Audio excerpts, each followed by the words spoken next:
Hey guys, welcome back to the channel. I'm Pam. I'm Eddie. So a few days ago, or it was a week ago, how long was it? A week ago, we posted questions on our YouTube channel as well as on Instagram. Just asking you guys if you guys wanted to know anything about relationships, since we've been together for quite a while. So today we're going to be doing a video answering those questions. It's going to be a little Q&A. We hope you guys enjoy it. And if you guys do enjoy it, please give it a big thumbs up down below. Also, you can subscribe to our fam. We'd love to have you as part of it. And yeah, I think we can get into the video. Yeah, let's do it. So the first question is, have you ever struggled with making quality time for each other, and how did you overcome it?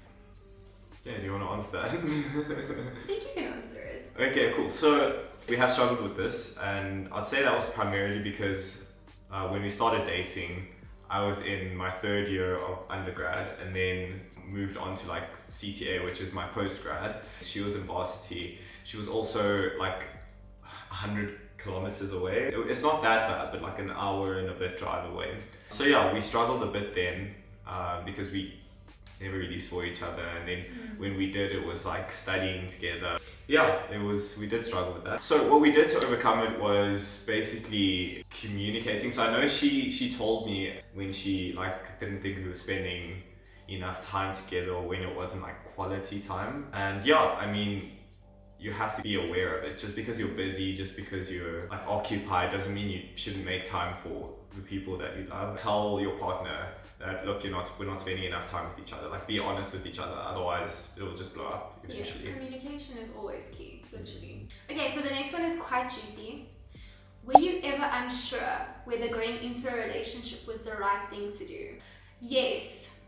Because of our story, and for those of you guys who haven't watched our story, you can go check it out. But basically, I was advised to not see him. The advice that I received obviously was different to what I wanted to do and what my heart was telling me to do. So there was that conflict. While I was unsure about whether to pursue a relationship with you, I wasn't unsure about you as a person. Does that make sense? Yeah. Cool. I mean, at the time, yes, like I really wanted to be with her, but we were quite young as well. So it's like you're not mature enough to know, oh, flip, this is actually the one. I know in a fairy tale world, yes, like you're always the one, but like it's always that beginning uncertainty, or the uncertainty in the beginning of the relationship. But like, I mean, now, no, but yeah. Yeah. Okay, on to the next question. Being with a non-religious partner and how to grow together. Okay, well, that's a hectic question. Yeah. Loaded. So like personally, I just don't think you should be with a non-religious partner.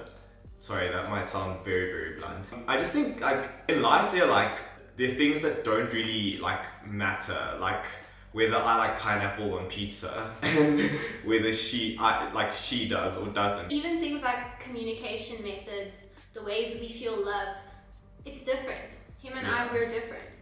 Those things you can adapt around. Yeah, exactly. At the same time, there are things that like you just won't compromise on, like your core beliefs, like whether she's a Manchester United supporter or not. If she isn't, you know it's over. That is not the right comparison, but okay. But no, I'm just kidding. But like things like religion, like for me, like that's something that really determines your values, determines your purpose, and why you're alive. And I think it might be easy in the beginning, but eventually those things will come up, and I just think it's safer just to just date someone who has the same religious views as you. Yeah, and I know there are people that do say they find ways to make it work. I just personally think that when two people are not in the same boat with who they serve, I just think down the road it is, like you said, it's gonna just lead to a lot of heartache. I know the question was like how to grow together. I personally don't know how you can really grow together when it comes to religion. At the end of the day, I assume you're probably in a relationship with someone that isn't religious, and it depends, like, are you married, are you just dating them? If you're married, then that's like that's a different story, but if you're just dating them, I'll say you really need to just think about it. Hey, like, is your relationship in line with your religious views? If you're Christian, is that relationship in line with what you should be doing as a Christian. Is the person, is your relationship with them glorifying God? Yeah, and I don't really think anyone should go into a relationship looking to convert anyone, because then you're just going to go into that relationship loving the person for who you want them to one day become, as opposed to loving them for who they are right now. Yeah. So just think about it. I think it's a very important thing to think about, probably before entering the relationship, because that makes it easier. Yeah. Next question. Do you think no face, no case is a red flag? And then the person sort of explains it. So no face, no case means posting your partner but never showing their face on social media. So with this one, I definitely think it depends on the reason. If the reason is because of privacy reasons and they just don't really like social media, I don't think that's an issue. But if they're doing it with ulterior motives, then I think it might be a red flag, you know? Like, I also think you should be proud to show off your partner. Yeah. Like, I love that I can show you off. If it's an early stage of a relationship, that I understand, like, as well. If you don't necessarily want to put it all out there on social media, cool. My answer is I don't get the point of that.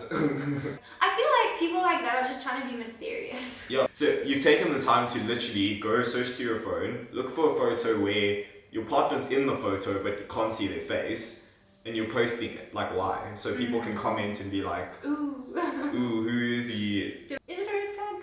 Yay, nay? I think it's a red flag. It is a red flag for me. Okay. Okay, so the next question is, how do you guys deal with conflict? So, I mean, conflict comes in like many different forms, but I guess you guys just mean like confrontation or what, like fighting and stuff. We talk about it. I love talking about things. I think it's just about communication. So for me, it's important to let him know like how I feel. Also, I think a big thing with dealing with conflict and fighting and stuff is pride. Like, because if you just want to be right at the end of the day, it's going to be a continuous thing where you want to be right, I want to be right, and we'll continue like fighting. But once you talk it out, you humble yourself and you're just like, okay, I'm sorry. And yeah, I think that's the biggest thing: communication and humility. Yeah, pride will not get you. I don't think a relationship, like, I think relationships actually crumble because of these two things, like pride and communication. Pride comes before the fall. Yeah, but yeah, like people who either don't want to communicate and then hold things in and then it blows up and then relationship ends, or just people not wanting to accept and listen, or like even if you're right, just listen, sort of thing. Yeah, something I also have to learn. So yeah. I mean, we're still learning as we go as well, so there's that. But we really have conflict, I say, yeah. Cool. Okay guys, so we're gonna have one more question for this Q&A. How do y'all avoid temptation and being too comfortable? That's also a deep question. So like, we're not married yet, so obviously there's like temptation galore. It's so fun being unmarried.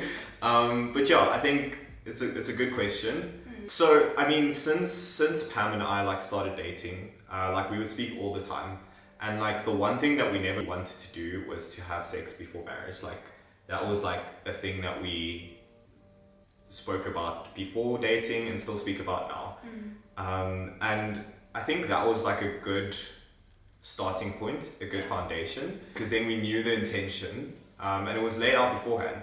So I think like, I don't know, if you're getting into a relationship, like speak about that beforehand, like know what the other person's morals are, know what their plans are, and I guess you'll probably know maybe even before you date. The second thing to note is that like, we're not perfect, like we're human beings, and you need to know like where your like no-go area kind of is.